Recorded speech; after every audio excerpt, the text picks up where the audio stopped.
This past weekend, Kellyanne Conway, counselor to the President of the United States, decided to go on reliable sources on CNN to talk about what's happening in the Trump administration.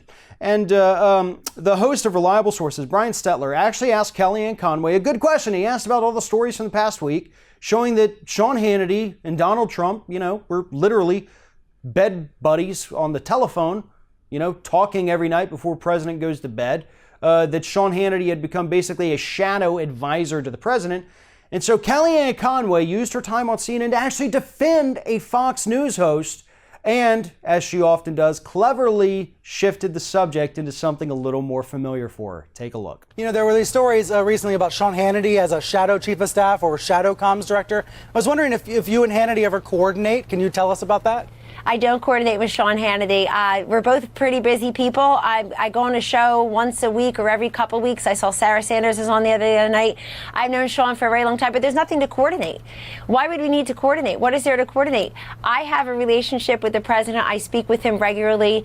Sean is running the highest rated show on cable, and I think there's a reason for that. He's providing information that people can't find anywhere else. Sean would have low ratings if he was talking about everything else everybody's talking about. Think about that for a moment. People are starved for unique content, and they seem to not be getting it elsewhere. I think his ratings show that, and what he covers every night show that. But he's also dealing with things that are outside of my purview. For example, congressional investigations. I don't have access to those materials. I'm glad the country's starting to have access to those materials, Brian, because I think when everybody's calling for transparency and accountability, it ought to cut every single way. And we ought to know the way the other investigation of the person who lost the election and you weren't expecting to, how that investigation was handled. We're learning more about that now, and it is relevant. Even though she lost, it is relevant because it talks about the upper echelons of the FBI and what was going on. And we ought to know, if you're going to give Jim Comey all this book time. We should know who committed crimes. Yes, we should know who committed crimes. That includes in any campaign. All right, so there's several things to unpack from this clip. First and foremost, unique content. That is what Sean Hannity is offering, and that is why people tune into him, because he has unique content. There's nothing unique about lying.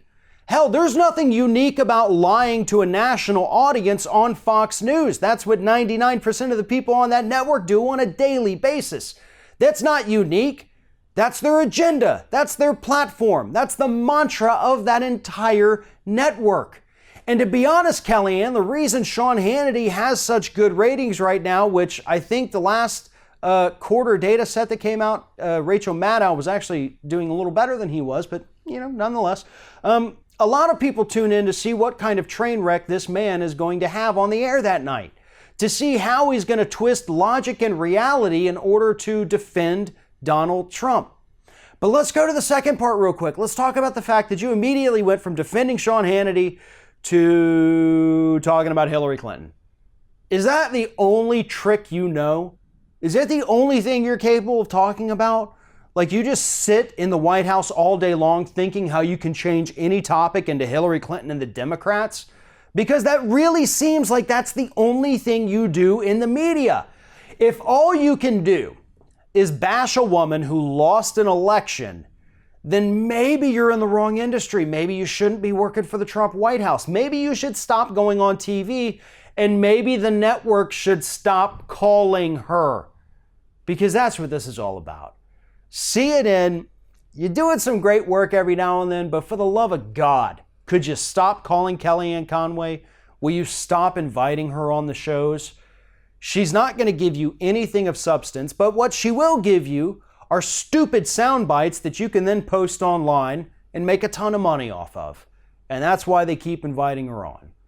But she is not going to give you any new information. She's not going to screw up like Rudy Giuliani and admit that the president may have paid off more women. She's just going to give you lies and slander and somehow tie it all back to Hillary Clinton, because that's the only thing she knows how to do.